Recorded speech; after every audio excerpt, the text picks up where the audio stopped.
சீமான் நடத்திய ஆடு மாடுகள் போராட்டத்திற்கு பிறகு எந்த தடையும் இன்றி தேனி மலைப்பகுதிகளில் மாடுகள் சுதந்திரமாக மேய்ச்சலில் ஈடுபட்ட வீடியோ வெளியாகியுள்ளது. இது சீமானுக்கு கிடைத்த மிகப்பெரிய வெற்றி என பலரும் பாராட்டி வருகின்றனர்.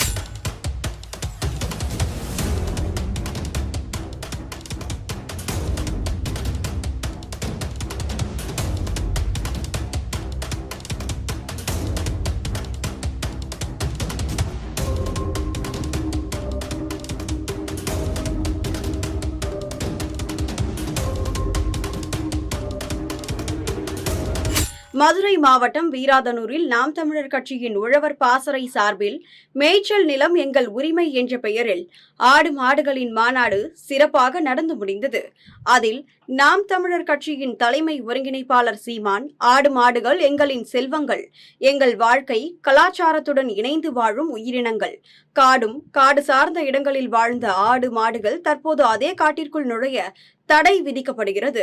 இந்த தடையை உடைக்க வேண்டும். தமிழகத்தில் 12 லட்சம் ஹெக்டேர் மேய்ச்சல் நிலம் உள்ளதாக கூறுகின்றனர். அவற்றை ஆக்கிரமித்து அழித்து விட்டனர். வன விலங்குகளை பாதுகாக்க மேய்ச்சலுக்கு தடை விதிப்பதாக கூறுபவர்கள் மலைகளை குவாரிக்காக வெடிப்பொருட்களை கொண்டு வெடிக்க வைக்கும் போது பாதிக்காதா? மாடுகள் மேய்ந்தால் வனவிலங்குகள் பாதிக்கப்படும் என்பது பைத்தியக்காரத்தனமானது. தமிழகத்தில் 1,38,000 கோடி ரூபாய் அளவுக்கு பாலுக்கான சந்தை மதிப்பு உள்ளது. ஆனால் வெறும் 50,000 கோடி ரூபாய் சந்தை மதிப்பு உள்ள சாராயத்தை குடிக்க வைத்து தாய்மார்களின் தாலியை அறுக்கின்றனர். கால்நடைகளை பற்றி கவலைப்படாத கால்நடைத்துறை உள்ளது. மாடே இல்லாமல் மாட்டுப்பாலை பால்வளத்துறை விற்கிறது என சீமான் ஆவேசமாக பேசியிருந்தார். மேலும் கல் தோன்றி மண் தோன்றா காலம் முதலே ஆடு மாடுகள் நம் வாழ்வியலோடு ஒன்றி உடன் பிறந்தவைகளாக இருக்கின்றன. காலுக்கு செருப்பாகவும் தோலுக்கு தோல் பையாகவும் மாடுகளின் தோல் பயன்படுகிறது. ஆனால் அவை உண்பதற்கு வைக்கோல் இல்லை. ஆடு மாடுகள் மேய்ப்பது அவமானம் அல்ல, அது ஒரு வருமானம்.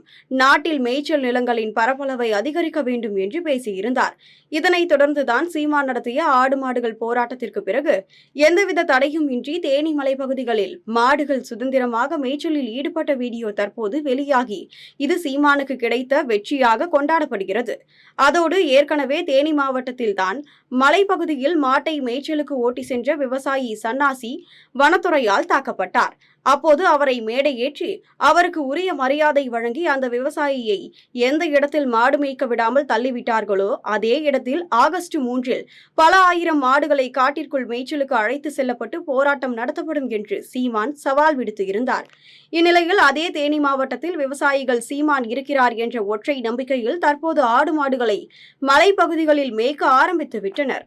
2006ஆம் ஆண்டில் இருந்த அந்த மேய்ச்சல் உரிமை எங்களுக்கு தரப்பட வேண்டும். 21 போட்ட அந்த தடையை நீக்க வேண்டும் என்பதுதான் எங்களுடைய கோரிக்கை. ஆனால் நாங்கள் இறுதி வரை உறுதியாக நின்று போராடி உரிமையை பெறுவோம். மேய்ச்சல் நிலம் எங்கள் உரிமை, அதை போராடி பெற வேண்டியது எங்கள் பிறவி கடமை என்றுதான் இந்த ஆடு மாடுகளின் மாநாட்டை நடத்தி கொண்டிருக்கிறோம்.